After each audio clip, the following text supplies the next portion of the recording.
Hi, I'm Alex Stones from Fluid Legal Recruitment, and welcome to episode 4 of Raising the Bar. Delighted to be joined again by my colleague Emily Watson. Welcome, Emily. Thank you, Alex. And today we are going to be having a look at the academic transcript and the importance of it in the legal sector. And Emily, it's a really interesting one for me. I've been working in recruitment for, 15, 16 years, far too long.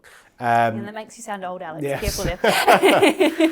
So lots of recruitment experience across a variety of sectors, a lot of sort of professional services type environments as well. And I've never known a sector that puts as much emphasis on the academic transcript as the legal sector. So I guess firstly, why the obsession with grades in the legal space? Yeah, that is such a good question, Alex. And I think clearly the nature of legal roles does play a big factor. Lawyers, it's their job to analyse extremely complex information and interpret and be up to current law. So a strong academic background does certainly demonstrate your ability to do that in many ways, and it's what clients want to see as well. They want to know that they're getting that really sound legal advice. But the other thing that I think is important to remember is that although, yes, transcripts are reflective of your academic background and your experience in that regard, it also demonstrates a lot of other factors. So things like resilience, consistency, and the ability to perform under pressure are also things that, although not straightforward, that transcript does depict as well. And what experience levels are we typically seeing grades and the transcript playing such a huge role at? Yeah, definitely at the grad and junior level. Especially if you think about it from an employer's perspective, they've got so many CVs or so many applications coming in from these juniors, and there's not actually a lot to differentiate them on based on paper. So the transcript is really, really helpful in that regard. And we could probably stress, and we should actually stress, that it's predominantly the top tier firms that place this really meaty emphasis on transcripts, again, when you think of the type of clients they're working with. But we work with plenty of small to medium-sized firms as well, that it's not weighted as heavily. And there are other factors that come into play in terms of your experience there as well.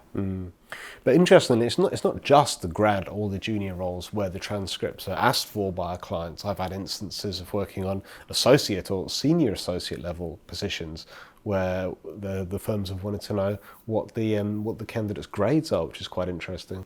Yeah, that's actually a really good point, and definitely something that we see a lot in our legal team as well, these conversations, and getting a lot of pushback from candidates of, yeah, okay, I can provide this document, but why? And so it's a really, really topical conversation.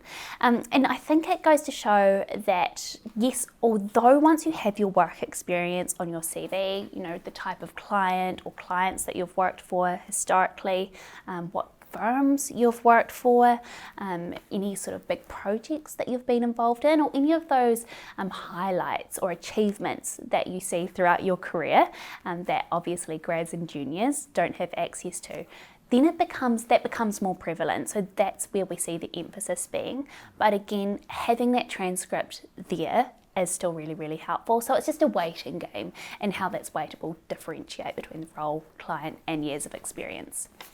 And generally speaking, what specifically would you say are the grade expectations of the different types of firms? Yeah, so for top tier, definitely B+ average or higher.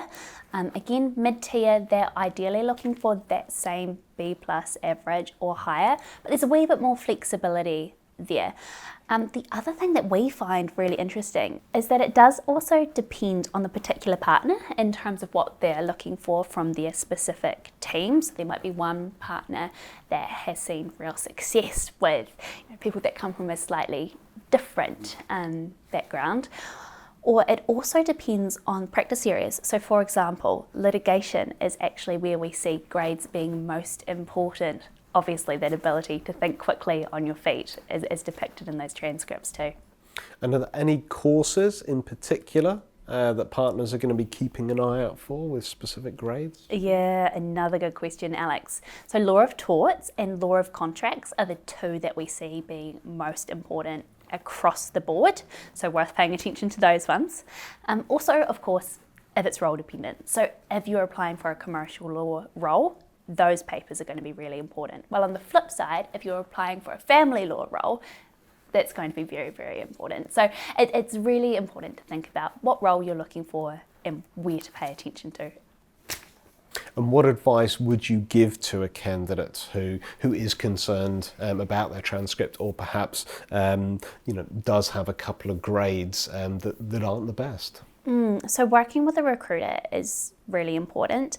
It provides that third party that can have those conversations on your behalf and provide some context as to why there might be a slightly lower grade here or there. So having that person in your corner is really, really helpful. The other thing is that most firms are actually open to a discussion around these mitigating circumstances. So it might have been a time that you were ill, or there was a family member, or maybe there was just an issue going on in your personal life that you had to attend to that affected your attention at university. So most of them are open to those conversations. So on that note, the thing that we would say is front-foot it, own it, take those steps, have the difficult conversation, because you can always show, why you've grown as a person and why things have changed since then. Often we do see some of our uni students have a particularly fun, maybe party year at uni. So if that's the reason, be honest with the recruiter, be honest with the employer, and show how you've grown as a person since that time. The other thing that I always like to add in, and that I'm particularly passionate about as a bit of a CV nerd, is add to your other extracurricular experiences. So maybe if your grades do fluctuate slightly, or they're not as strong as you would like them to be, think about what you can put on your CV, or what other experience you could add that would be of interest to employers, because we do know that employers like these well-rounded candidates from us. So maybe you're involved in a committee, maybe you're volunteered somewhere, maybe you're passionate about sustainability and have got involved in a certain project, maybe you're a part of the social committee at work. So all of those things do add value as well. So it's not just the transcript, Alex, is what I would say. Excellent. Well, thanks again, Emily. And if any of that resonated with you, if you would like a further conversation about your grades, your academic transcript, please do reach out to myself or to Emily.